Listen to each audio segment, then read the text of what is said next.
ناوي تسافر المغرب؟ حط ببالك هذه الأشياء: دول الخليج ما يحتاجون فيزا لدخول المغرب، العملة الدرهم المغربي، واخذ معك كروت البنك وخل معك كاش.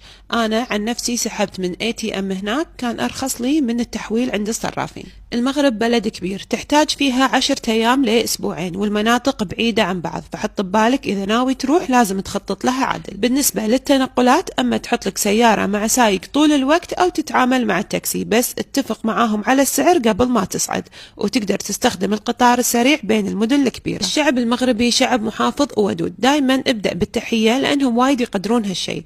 وأنا عن نفسي أشوف اللبس المحتشم مهم، خاصة في الأماكن والقرى التقليدية. حط ببالك إن المساومة في الأسواق شيء طبيعي، بس ساوم بالمعقول وخلي الناس تترزق منك. وانت تتمشى هناك راح تشوف عروض بكل مكان، فإذا حبيت تشوف أو تصور حط لهم مقابل، لأن هذه رزقتهم. المغرب بلد جميل، أتمنى الكل يزوره ويشوف جماله.